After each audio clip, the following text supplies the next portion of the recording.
Ich habe die Karte gezogen von Sacred Path Cards und es ist gekommen die Nummer 41. Nummer 41. Shaman's Death, Death and Rebirth.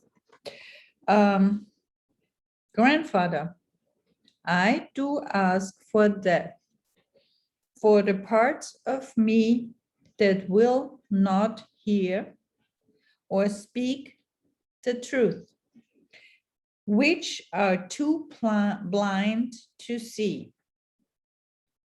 Grandmother, give me birth again, with love as my guide, truth and beauty as my path, with nothing left to hide. So the teaching is, the teachings of Shaman's Death card have many varied forms in the ceremonies of Native America. The idea of death as a means to experiencing new life is a common belief. Since all life is seen as a movement on the medicine wheel, nothing is really ending without also being a new beginning.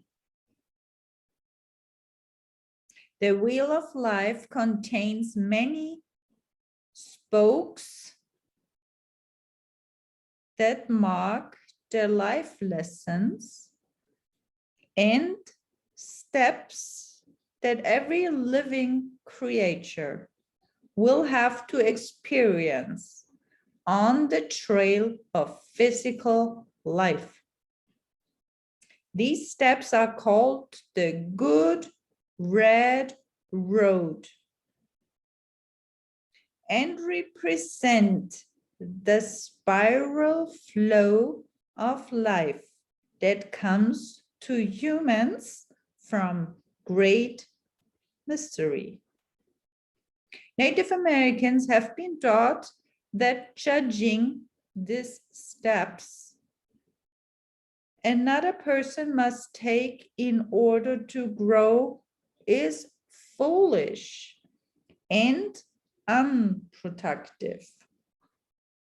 As the wheel of life turns, all humans will reach the place where they will have to learn similar lessons. This is where Shaman's death comes into play. If the lesson of each spoke on the medicine wheel is learned, the lesson of the next spoke is made available. The shadow side of self, which inhibits growth, is constantly forced to die. These deaths occur on a daily basis, whether they be our fears, our doubts, our bad habits, our negative thoughts, or our self-importance. These deaths mark spiritual progress and speak of the ability of humankind to walk in beauty. Every death of a part of the shadow announces the birth of a new talent or gift contained in the self. Each victory over a part of self that does not walk in beauty is a rebirth in itself.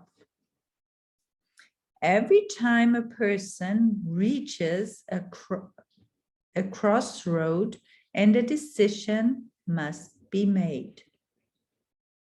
That change in attitude marks the death of the old and the birth of the new. A shaman is a person who is willing to confront the greatest fears and shadows of our physical life.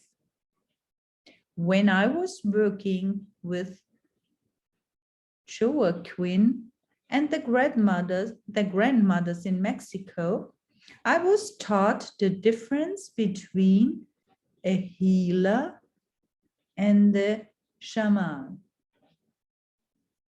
A healer is a person who is able to use the forces of good medicine to effect a cure in the body, the mind, or spirit of another. The healer or curandero does not use the forces of the shadow to effect cures. The shaman, on the other hand, is a healer who has gone into the underworld and has unflinchingly confronted his or her own shadow as well as the evil of others and can successfully deal with those forces of darkness equally used with those of light. A shaman can do exorcism and can reverse hexes and the results of black arts that have been used on a patient. The shaman or shaman, as well as the healer, can effect cures, but only the shaman is trained in dealing with any type of black arts that may have caused illness. Many people in today's society are calling themselves shamans without any knowledge of exactly what it means. If the would-be shaman does not have the ability to look at his or her own shadow side, this person is not meant to follow the path of a shaman. This person would never be able to confront or handle the results and or the intentions of Black shamanism. Among the people of Mexico and Central and South America, the Black arts and the use of good and bad medicine together is very prevalent. Many shamans have died trying to protect others, thus invoking the wrath of those using the black arts.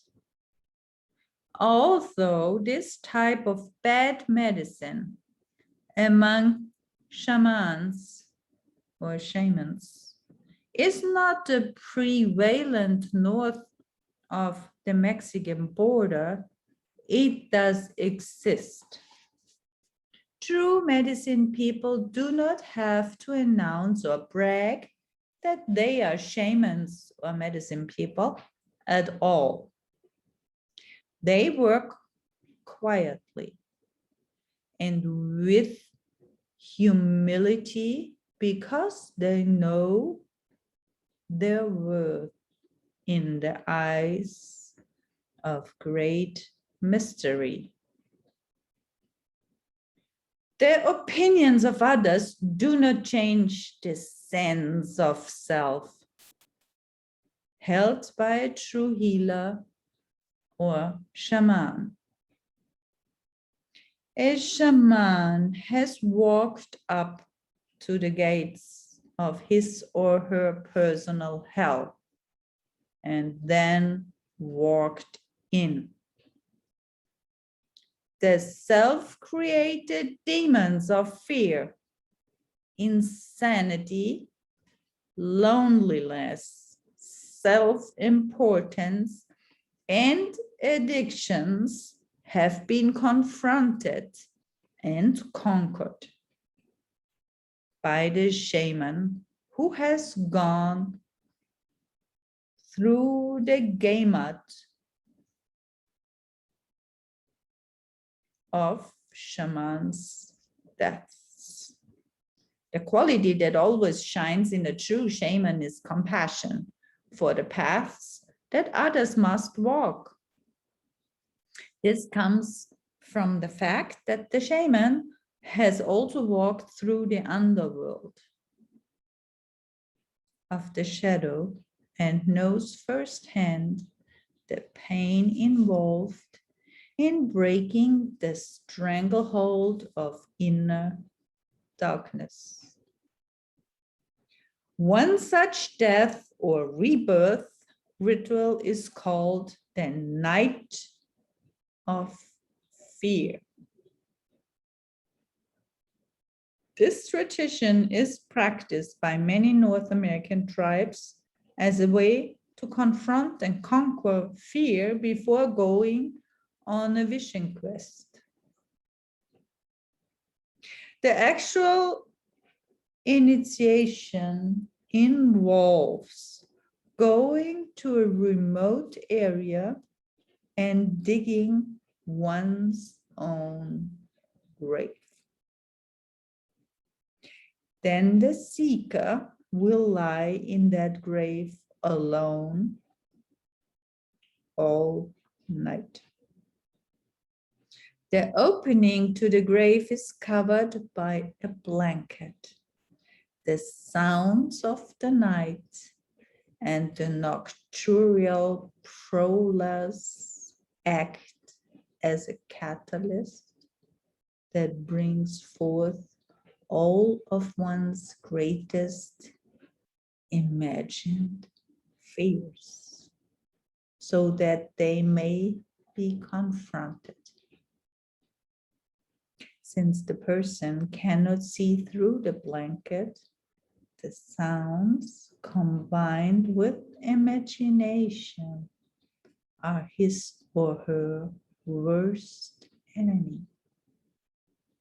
The fears created by an active imagination can lead to the retrieval of inner courage or the total paralyzation of the senses. After a person remains awake all night and confronts the shadow-like fears that stalk the imagination, he or she is eligible to go on a vision quest. Another type of shaman's death rituals come from the highlands of Mexico. In this ceremony, the initiate is stripped of clothing and is painted on the body with bat symbols by members of his or her own gender. A hole is dug in the center of the village that will only allow the buried person's head to be above the earth. Then the seeker is buried, standing up for a 24-hour period. All of the villagers call names, kick dust in the seeker's face, and urinate or defecate near the head of the buried and helpless person. The initiate is not allowed to answer any of the calls or action verbally. The horror of what is happening destroys many of the notions one has of oneself. These indignities are a total surprise to the initiate and must be dealt with silently and with courage.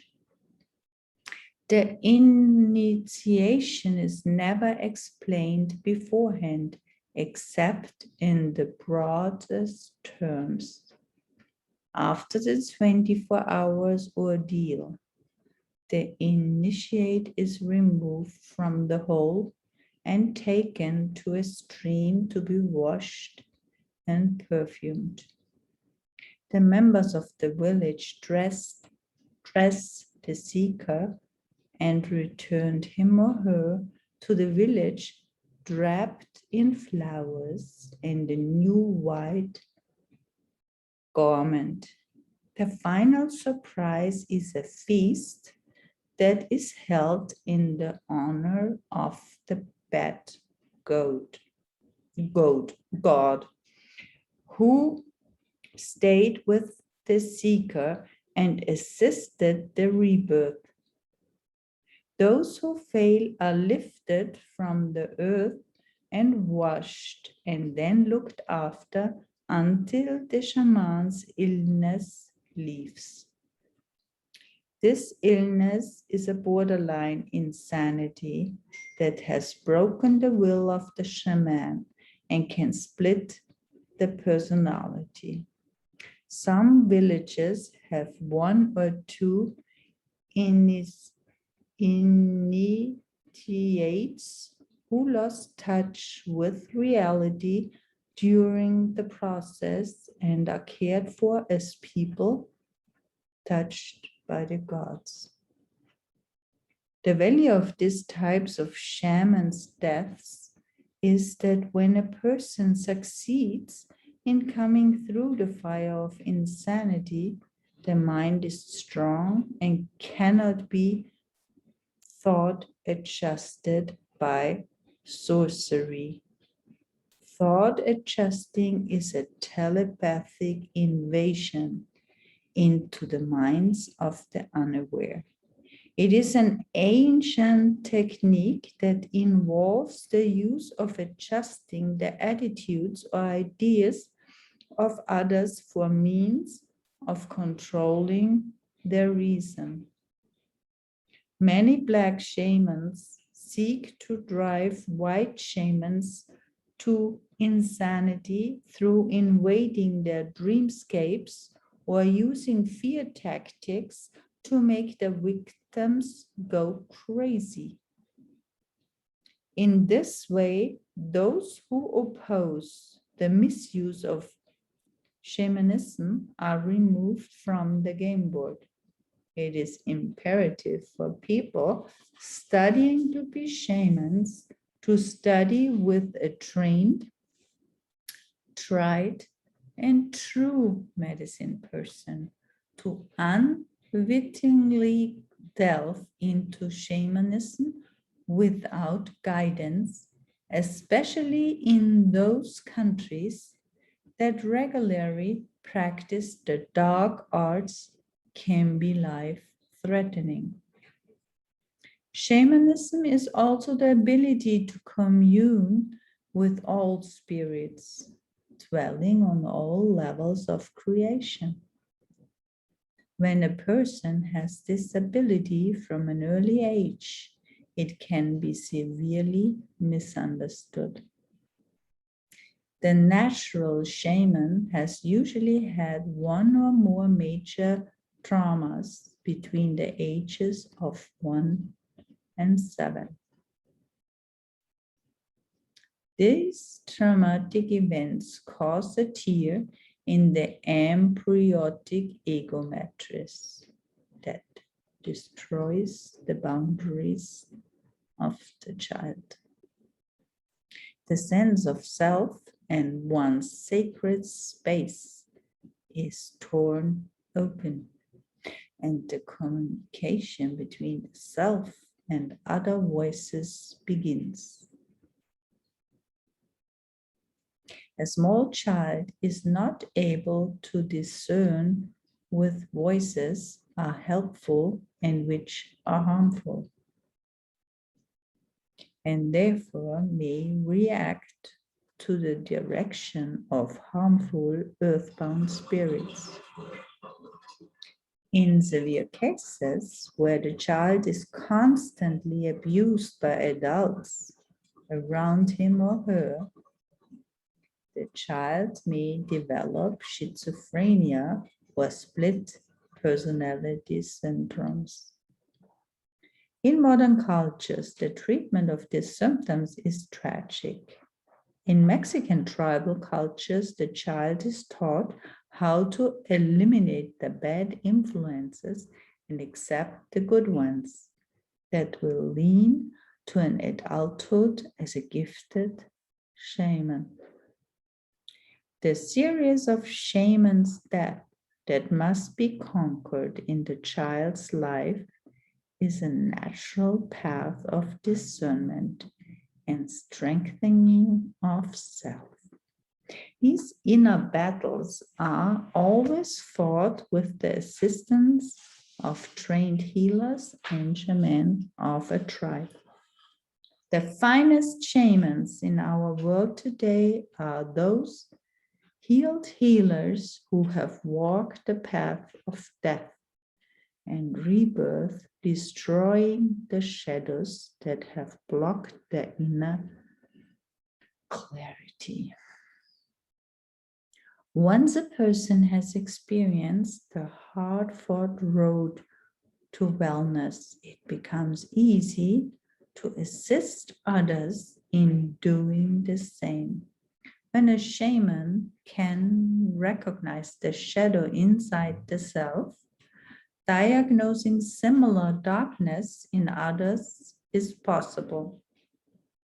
The willingness to confront anything in the self that is not serving the sacred path to wholeness and to go through the